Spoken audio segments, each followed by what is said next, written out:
Hey, everybody, and welcome back to Ringside Regression. My name is George, and with me, as always, is Jack. Um, Playoff races are heating up, but we talked about all the bubble teams last week. So this week, we're going to focus on the teams that whose seasons are basically over.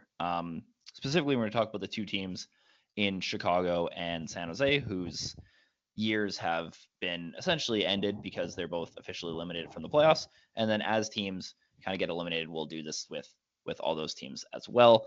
Basically, what we're going to do is we're going to go through their current roster, their upcoming free agents, some RFAs, some prospects that could come up, and we're going to talk about kind of what an ideal offseason would look like for these teams moving forward. But first of all, Jack, how's your week been? How are you feeling about the NHL currently?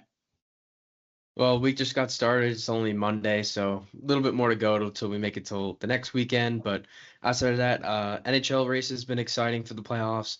Hopefully, Montreal or one of those exciting wild card teams makes some noise in the playoffs. I think that'd be phenomenal to see. Out in the West too, St. Louis is heating up, looking like a serious playoff threat to some of these top end teams as well. So Yeah. some of these teams that look down and out about halfway through the season, sort of climbing their way back into the race, has been really entertaining to watch. Yeah, for sure. Quickly before we get in here, this just kind of I was just reminded of this. The GM meetings just happened, and those are always fun. One of the big things that came out of that was the NHL talking about the All Star Weekend, and obviously they're doing an All Star Weekend or something next year before the Yeah. Olympic break, which is fascinating to me. I don't know why they're doing both, but sure. Um, Gary Bettman was very shy about committing himself to something. Um, I'd be shocked if they actually have an All Star game. The rumors that I've seen is that they might just do like a skills competition, and that's it. If they do anything on ice at all, obviously, in order to get to Italy, a lot of those players are going to have to go through New York anyway, so it kind of works out. But what's kind of your like quickly like 2 minute thought for what you would like to see for an All Star weekend next year in New York? If they were to do an All-Star weekend, well, first of all, I don't really want to see an All-Star weekend. I could care less. Let's just make That's that fair. very clear. But if they were to do something, I would say bring back the All-Star draft because I've always found that extremely entertaining to see. Yeah. You name two captains, you have East versus West, I'd like to see, or even if you go by division, you have the four divisions, you have a captain for each division, and then from there, you get some excitement to see which players enjoy drafting who they have preference over. Are they picking their buddies, their teammates? Are they picking players from their rivals, from the rivalry teams, or just to see who the general consensus is on some of the best players in the league amongst each other? I think would be really cool to see. And then obviously you have the clips like back in the day of Ovechkin wanting to go last to win the car, even though he's a 50 goal scorer. So I Yeah. always found that part really entertaining. I think that would be a good addition. And for the skills competition, fastest skater I think is a great competition that they always have and I think is one of the most popular. Some of these other skills that they've been doing with the passing and the targets have been kind of lackluster. I've always liked the Yeah. shooting accuracy though. I find that cool and the hardest shot. So the main three events like that I think are cool to see. But even with the NHL Edge stuff being introduced, you can kind of compare and contrast now as well, which I think is cool. But just Mhm. those like passing events and the relay races that they've conducted recently just haven't been as entertaining. And even some of these like shootouts too for these goalies, the players are trying these ridiculous moves and going in like half speed. It's just been kind of boring to watch. And the goaltenders are like flying out to try and make that spectacular save to get the crowd to go, ooh, but Yeah. I don't know. So maybe like the select three events are good. I think a draft would be good. And maybe some 3-on-3, but I don't know. Like I just feel like the 3-on-3 for the All Star game's gotten stale. Do you have any ideas? Yeah, I mean, I don't think the NHL is going to scrap the All Star Weekend, and it just makes them too much money. As somebody who was able to work at it when it was in Toronto last year, the amount of people that they had out to even like the convention center event was insane, and tickets were like $50 to get into the door for that. So it was like packed the entire like from Wednesday to Sunday. So I can't see the NHL scrapping the weekend. It just makes them too much money. Plus, they have to have the break. It be due to the CBA, like the NHL, it's an NHLPA mandated break, so not doing anything over that time is probably not going to happen, and would just be a waste of the week, basically, right? The NHL would just be throwing away a week in the middle of their season. I guess they're kind of doing that for the Olympics, but whatever, you know what I mean. There's nothing going on. Um, I I think in terms of a game, I don't think you need to even have an All-Star game anymore.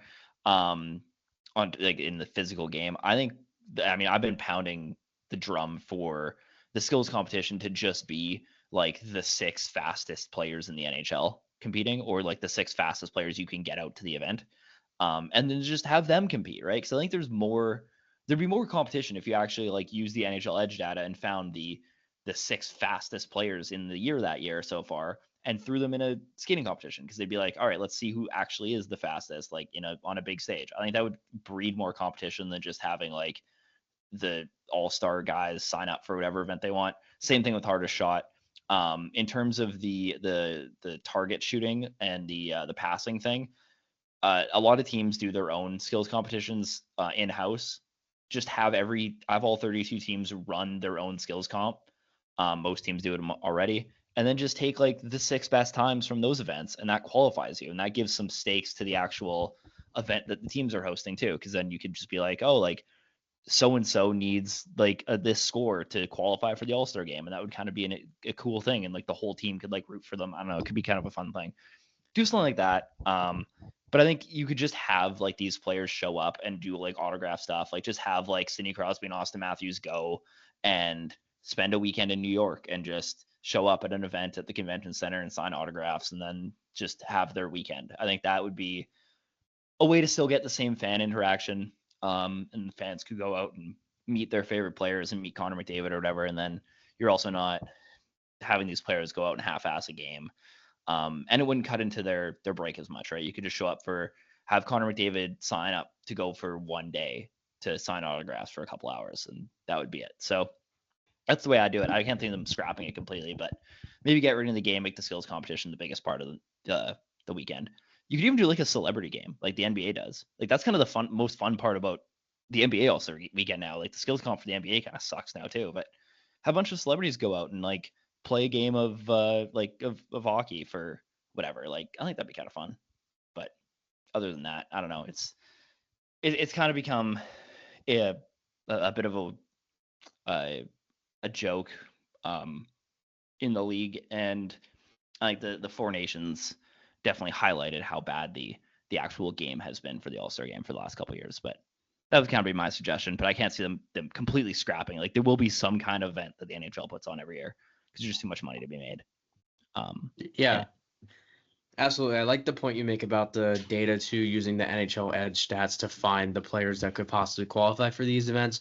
And I think it'd be also very cool if some of these players that are participating might not be considered quote unquote all stars around the NHL, but this would motivate some of these lower end talents, maybe these middle six, bottom six forwards, or some of these younger or lower end in the lineup defensemen to maybe play harder and earn a chance to put themselves on the national stage and showcase some of their skills that could maybe get them scouted and earn some more money too in their next contract or something like that. So Yeah, I definitely a mean, good like, idea. yeah, if a player like a Paul Byron was in that because he was super fast back when he was in his prime, if he was like in a All-Star game skills competition for the fastest skater and finished like third, like the Flames probably don't place him on waivers. You know what I mean? So like stuff like that, just little things like that could kind of help teams out as well, just from a trade value perspective even. But yeah, I don't like. There's a lot of things going on. There's a lot smarter people than me making those decisions. So we'll see. It'll be interesting to see what the NHL does this year because I can't see them playing a game right before the Olympic break either. I don't think a lot of players would go. See Connor McDavid playing an All-Star game 2 days before he's playing for Team Canada. I just that doesn't strike me as something that he would be willing to do. But jumping into the main point of this week's episode, we're going to start with the San Jose Sharks because they're at the bottom of the standings currently. San Jose, the 32nd team in the NHL. To the surprise of nobody, I think everybody pretty well had the Sharks penned in as one of, if not the worst team in the NHL going into the season, and rightfully so. But looking at the positives for this team, I think they've had a lot of success from their young players. I think, specifically Macklin Celebrini and Will Smith have both been very positive signs for the San Jose Sharks and look like two guys that they can build around. Obviously, Celebrini might be the favorite for the Calder. We kind of talked about that last week. he'll be in the discussion at least, right down to the end. And I mean, Will Smith's been super underrated as well. So I think in terms of how this season has went, obviously the wins haven't been there, but I don't think you can really look at this season from the perspective of the Sharks as a failure. I think they've done a pretty good job uh, setting themselves up for what they kind of wanted to be. I think this is kind of, if you had to pin this season, Sharks management should look at it pretty much as a success. I'm kind of interested to see what you think, but overall, like I can't really, I wouldn't be upset at the season if I'm a Sharks fan, aside from the lack of wins on the ice. No, definitely not. And the Sharks are in great hands in terms of management. Mike Greer has been a pretty fantastic GM for the Sharks over these Yeah. past couple summers and during the season as well. He made some deadline decisions to ship out players like Jake Wallman and get some first round picks and recuperate some more assets, which was good to see the Sharks continuing to build. They have 2 firsts this year in 25 and also 2 firsts next year in 26. So they're just going to continue to load up on young prospects and players. Even William Eklund, too, has had a nice fit on that top line on the left side next to Celebrini and Smith. The three of them have been really entertaining to watch, and the only real reason you'd want to turn on a Sharks game this year. And then if you look at their overall prospect pool and what they have in the NHL roster now, up front you have Will Smith, Macklin Celebrini, William Eklund. You have those guys. In the back end, you just drafted Sam Dickinson, and I'm sure you'll add another D or two in the coming next 2 years. And then you got Askarov in net, who you traded for from the Nashville Predators over the summer. So the core is coming along. There's structure here. They aren't really tied into any bad contracts. Anything that's heavy is coming off the books in the next 2 years. Yeah. Mark-Edward Vlasic is coming off the books soon. Logan Couture, who is on IR's career, might be over. You're not really worried about that money. But outside of that, you have Wenberg and Barclay Goodrow will be done in the next year or two. So it's good to see the Sharks not tied up into any negative assets. They have a good future ahead of them, a lot of young talent and potential. I can't wait to hopefully see a competitive Sharks team again for the first time since the around 2015, 2016 when they were competing for that Stanley Cup and lost to Pittsburgh. So Yeah, and I mean, even like with those bad contracts, with the Vlasic contract, even the Toffoli contract's like pretty heavy. They still have the 4th most cap space in the NHL, so it's not like yeah, they're tied up in a ton of in a ton of money.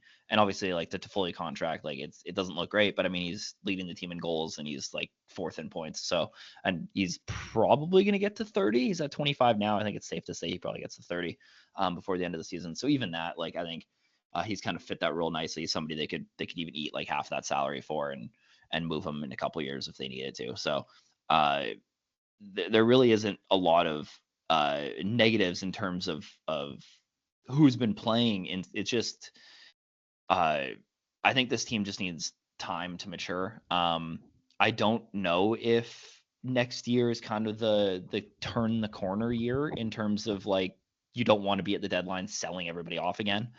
I think that they're getting close to that window. Obviously, we've seen a couple teams kind of like turn that corner. I mean, Montreal's kind of the big one that didn't really sell anything off this deadline. Obviously, they were in a much different position than San Jose is, but I think you're getting to the point now where you kind of need to start building the players around Celebrini and Smith up front. But the biggest thing for me for this team is they need to find a number 1 defenseman, and I like Sam Dickinson. I don't see him as a even a top pair defenseman really. I think he's more of a really strong 3. And I think getting that number 1 D is going to be important. I don't necessarily know if it'll be in this draft, just based on who's available, but potentially you can go after a younger defenseman on the market. But I think that's kind of the biggest question mark for me, especially with the moves they've made on the blue line. But other than that, like offensively, I think this team has a really strong core going, and they can kind of worry about the blue line down the road. Now, speaking of the defense, which we both pretty much said needs to be upgraded, I said through the draft, you said Sam Dickinson is ideally not your top pairing guy for the future. Are there any young or even veteran defensemen out there this summer that you think are going to be available at a discount that the Sharks should target? See, I think this is kind of the interesting thing, and this is shout out to the Athletic podcast because they were talking about this today. How there's gonna be a lot of teams kind of weaponizing who they have. I think a team like Carolina could be interesting to watch as somebody who could move somebody out, maybe not a defenseman as a player, but maybe some picks. I think the Canadians have a treasure trove of NHL level defensemen. Again, I don't know if they have a number one guy to move out, but maybe you could target one of their kind of like prospect guys. Maybe a Logan Mailloux becomes available, and that kind of helps like stabilize the blue line a little bit, because like there is the possibility that they build this blue line out with a bunch of like 2s and 3s instead of having a true number one. We've seen teams try to do that on their own. I think the Montreal Canadiens are a good example of that, based on who they have on the roster currently, right? Like I don't know if they have a Cale Makar or Quinn Hughes on their blue line, but they have a bunch of guys who could make that up in their play. So I think the Sharks could easily go that direction too. And I don't think that's a necessarily bad idea. We kind of saw the Vegas Golden Knights win a Stanley Cup with that kind of blue line. So there is a lot of possibility there. I don't know if the issue with San Jose is I don't know if they have the players to move out to make a deal like that work. Like I don't think a team like Carolina or Montreal is going to be looking for futures at this point for any of those players. So that's kind of the concern I have in terms of the trade market. So maybe like the Sharks might have to get a little bit creative. Maybe they can be a part of like a third team deal. I think that there's avenues for them to make it work. We've seen them be a little creative in the past, so it's interesting. It's going to be hard to find a player on the market just because I think the teams that could have those players just aren't looking for futures. And I don't know if the Sharks have anybody super enticing on their roster right now in terms of players that have a ton of value around the league outside of obviously the young core. Yeah, that's a fair way to look at it. They don't really have the proper assets to go out and to get a player that big, but maybe anything like depth wise, any young player, RFA, you see them potentially offer sheeting either, like anything, or do you think they just stayed the course? Any maybe free agent targets they should go after to help gel this core together? I mean, like if the Sharks really wanted to get crazy, they could go after like a Bowen Byram. That's kind of the name that pops out to me right away. I don't know exactly what the entire RFA list looks like. Apparently, the rumors have been that teams are going to be throwing out RFA offer sheets this year, but I feel like that's what people say every year. So I don't know how much I read into that necessarily, but I think you have like a Noah Dobson, who's an RFA according to Puckpedia right now. You also have Evan Bouchard, so maybe, I don't know. And I think see too, some crazy stuff going on there, but yeah, there's enough players. Like, I mean, there's enough. Maybe an Alexander Romanov gets a look. So, yeah, I mean, like there's players out there. Evan Bouchard or Noah Dobson's kind of been a name that was in the trade market vaguely this year. So maybe there's something. But again, like, what do the Sharks have to offer in exchange? Like, I don't know what the trade package looks like if they're going to make a trade for one of those guys. Barclay Goodrow, Noah Gregor, and 2 firsts. Take it or leave it. But like that's fair enough. And maybe that seems like something that Lou Lamoriello could be interested in. But like Clam Costin is like the fourth highest paid forward that the Sharks have currently on their roster. Like they really don't have, and that's including Logan Couture, who might not play again. So like, or no, it's not including Logan Couture. My bad. So like there really isn't. I mean, Carl Granstrom is fifth. Like there really isn't a ton of like insane talent on this team. Like, I mean, you have Mario Ferraro, I guess, as somebody you can move out, but again, like then you're just replacing him with a younger player. Like, I don't know. That's just addition by subtraction. Really. Yeah, I don't know what the positive to that is. So like that's my biggest concern. Like, I think they should be active and they're gonna have the money to do it. But the question is, do they want to? Is it time? Like, are they prepared to give up like their first round pick next year, for an offer sheet on like a Noah Dobson, let's say, right? Like, and it'll be more than just their first round pick. But you know what I mean, right? It's like, yeah. Are they in a position? Like, are they at the point now where they can make a move like that for a guy who's like what 25, I think, like, and doesn't really match the timeline either. Yeah, that's what I mean. So it's like, it's great to like, and I absolutely agree that they need to find a young number one ish defenseman, but I don't know if they can afford to be super aggressive. It's kind of a weird spot, and that's the biggest concern I have about this rebuild right now is I don't know where they get that player. I don't know where they get that player or players, because like I think they're more than one defenseman away too. That's the other thing, right? If this team was a number one defenseman away from making a playoff push next year, then I could kind of talk myself into it a bit more. But like they're not. This whole blue line needs to be reworked. And that's my biggest concern about this team. As good as the offense has been and as good as their management team's been, there's just too many holes on this blue line looking forward to like the next year or 2 years or 3 years. And they really need to address that before I can take this team seriously as a true team that can kind of turn things around. In summary, the Sharks rebuild is going to be long and painful. Yeah, possibly. Again, like I think you could maybe Sam Dickinson steps in and is awesome, and that kind of concern goes away, right? Or maybe somebody else that they drafted in the 5th round 2 years ago steps in and he looks incredible.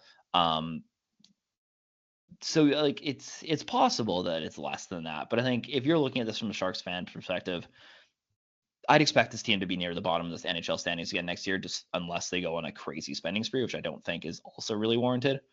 But I also don't think that they should be looking to sign a bunch of 1-year veterans and then flip them at the deadline. I think this is a team that needs to start building the infrastructure for this team. And maybe that does mean throwing some contracts at like a 27, 28-year-old defenseman, maybe a couple of them, and just having them as like contracts that aren't going to age very well, but guys who can just be there to stabilize the blue line for the next 2 years.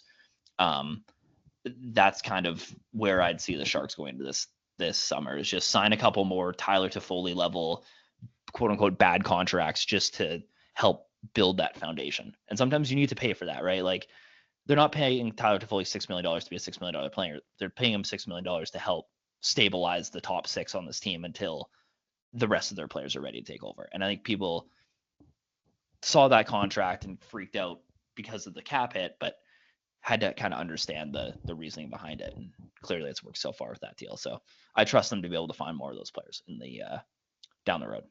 But And that's I think my plan too, for them. yeah, I think too, we've seen teams rush rebuilds as well, like the New York Rangers, where Or they've Detroit gone Red Wings. out and the Detroit Red Wings, of course, that have gone out and made those splashes, right?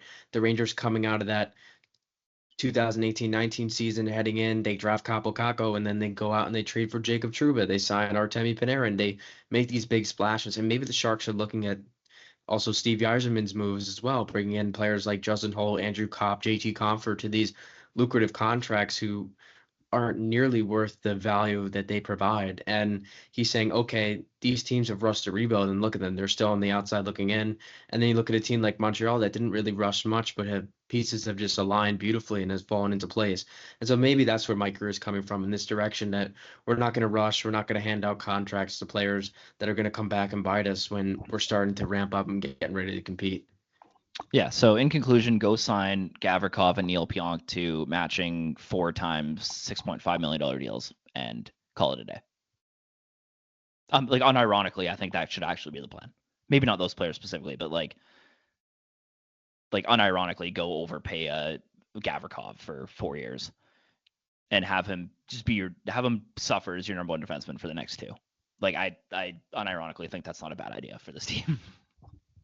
Man, I like Gavrikov. I wouldn't want to do that to him or see him suffer like, like that's that. what I mean, right? Like just get somebody who you can throw out on the ice for 24 minutes a night and just suffer on the worst blue line in the NHL. And just help kind of stabilize it while you bring your younger players up.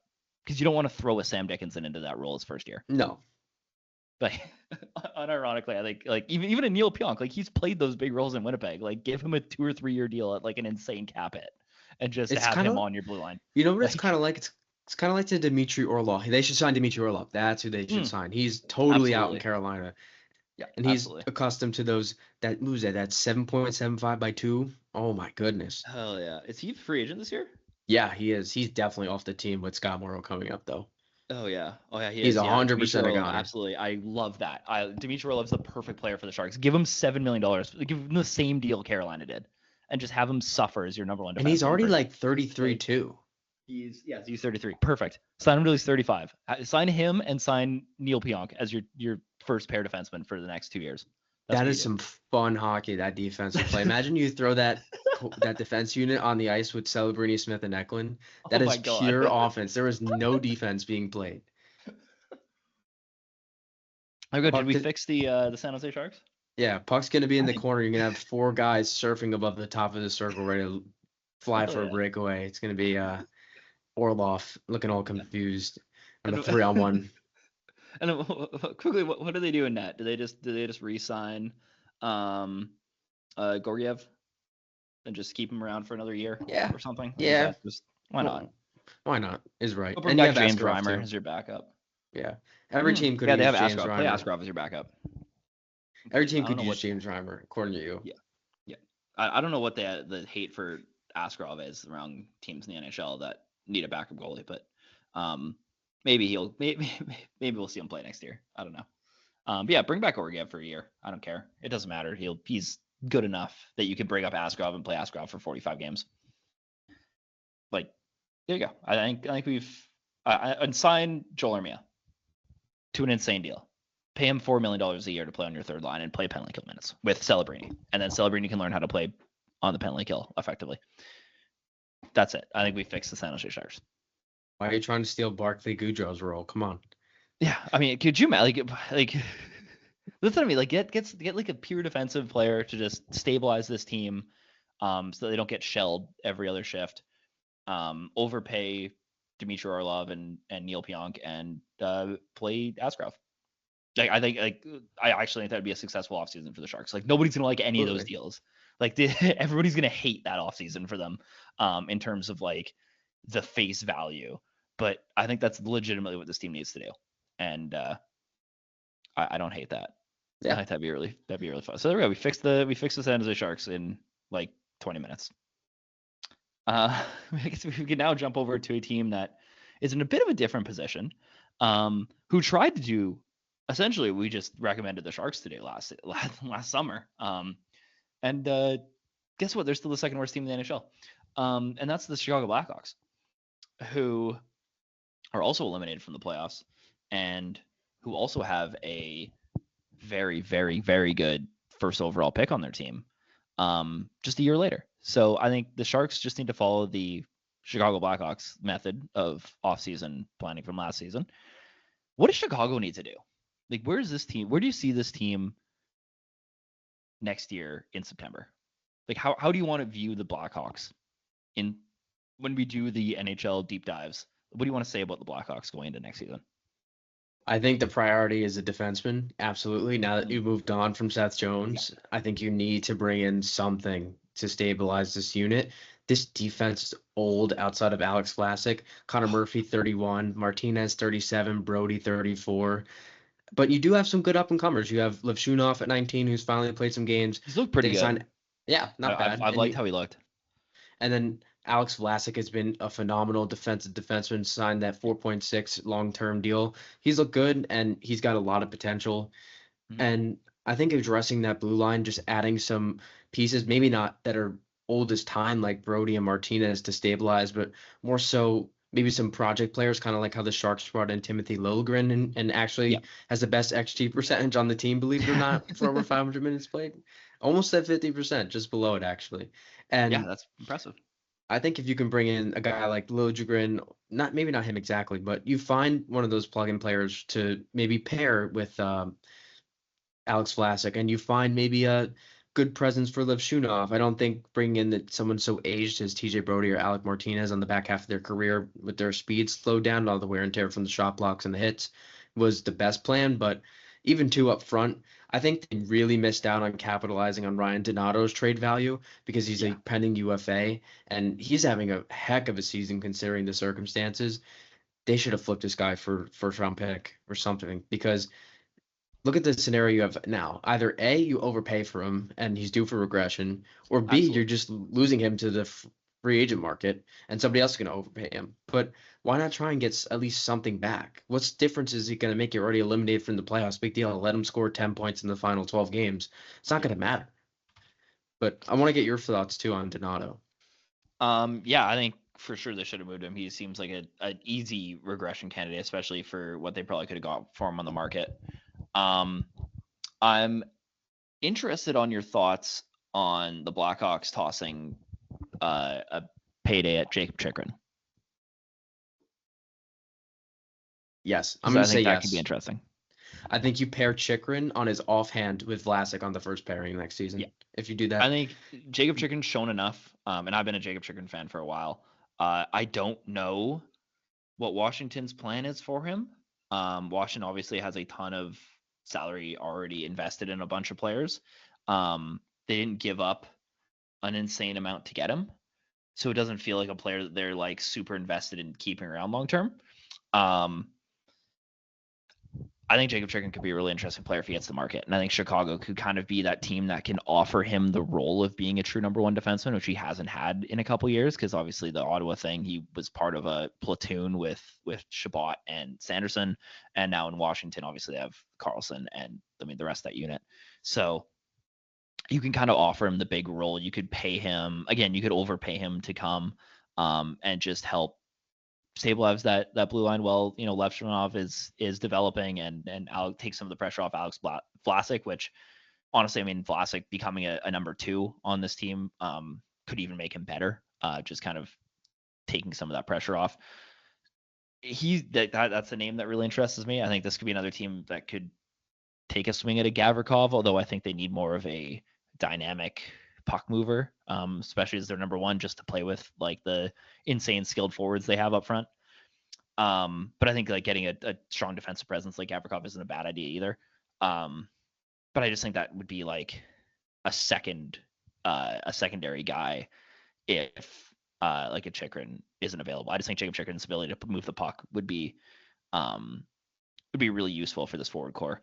Up front, I don't know. I think you kind of just have to let it ride and just hope that the development of Bedard and Nazar keep going, and then you call up Baltimore and kind of just run those three in your top six and supplement it with whatever players you already have. Obviously, this was a team I wanted to be in on Dylan Cousins. It didn't happen. Maybe they take a swing at somebody from the Islanders. I feel like New York's kind of a team that needs to move on from somebody. So, I don't know what your thoughts on are like a Bo Horvat on this team, but speaking of the Islanders, I like Noah Dobson actually better yeah, for the I'm blue sure. line. Yeah, if they could move the assets, and I think Chicago's in a much different place than a San Jose is. Like I think they'd Yeah, be in a way better place to make a move on a Noah Dobson, compared to San Jose. So I do like that. I think Noah Dobson should be like number one on the radar, and I think you and they could can just even trade for send him. back. Yeah, and you can send back a Tyler Bertuzzi, a Teravainen, a Jason Dickinson, even Ryan Donato. I think the Islanders would take Mhm. great interest in one of those Oh, Lou four. Lamoriello would love Ryan Donato. Are you kidding me? Yeah, maybe Hell yeah. you package Ryan Donato, the lower first this season, and some other assets, and you go out and get Noah Dobson. God, it's a real There you shame go. Pat Maroon's retiring. Hey, like he'd be perfect for that trade. Yeah, he would love to play for Lou, I'm sure. But real quick, I'm looking at the depth chart. What's going on with Phil Kurashev this year? Yeah, I don't know. His numbers have kind of been He had like 50 in, points last year, and he's only got like 15. yeah. Uh, He was that's a he yeah. he's a pending RFA. He was looking like a potential running mate with Bedard, Yeah, I mean and now he's just completely fallen off the face of the earth. his underlying numbers last year weren't like anything. I think last year was more of uh, an outlier season than this year. I think this has been more of an outlier the other way. Um, I think he evens out probably like a 35-ish point player. If everything evened out, which is what the average over those 2 years would have been anyway. So, yeah, I think obviously that's not the progression you wanted to see. And even like if he was on like a 35-40 point pace, you'd probably be less worried about it. And just kind of take it as a okay, sure, maybe things are just evening out. I don't know. That's kind of the big thing here, right? Is you need to find who's going to play with Connor Bedard over the next whatever, right? And obviously they have Nazar there currently, which is awesome because I love Frank Nazar and he's like my favorite player in the NHL right now. So seeing him play with Connor Bedard is great. But you really need to find like some stability in this top six, and obviously bringing in Teravainen and bringing in Bertuzzi was kind of the idea.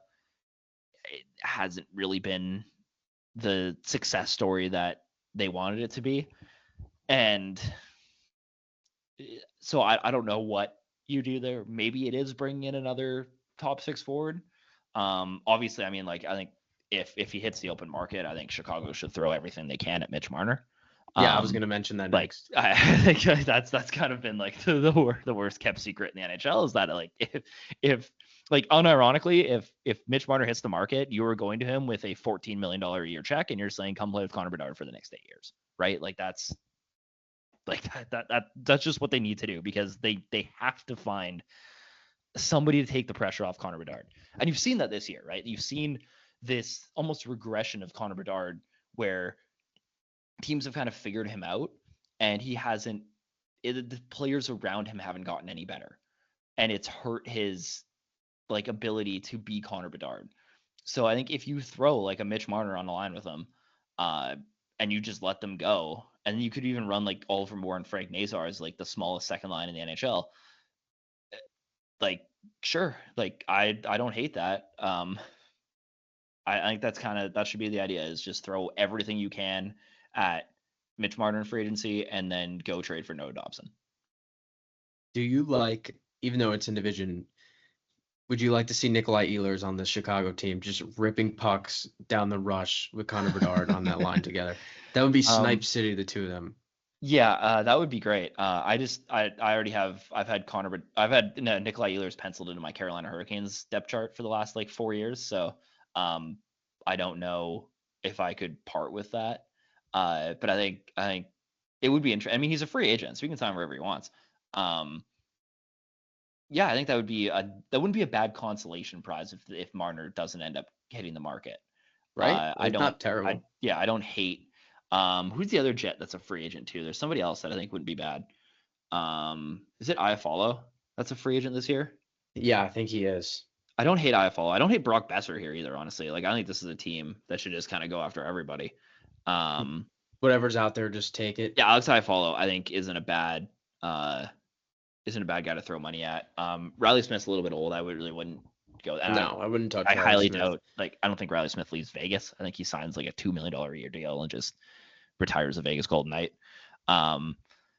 He tried I'm gonna hit. Well, I guess they traded him, so he didn't try to hit the market. He just got shipped out for nothing and then was brought back. So that's welcome to Vegas. Well, no, he was shipped to Pittsburgh and then Pittsburgh traded him to New York. Yeah, he was having a pretty good season, but yeah. So I mean, like, yeah, he's not leaving Vegas, but yeah, I think like an Iafallo. But again, like Alex Iafallo doesn't solve the problem on this team. He's just another Tyler Bertuzzi, right? Like that doesn't help them.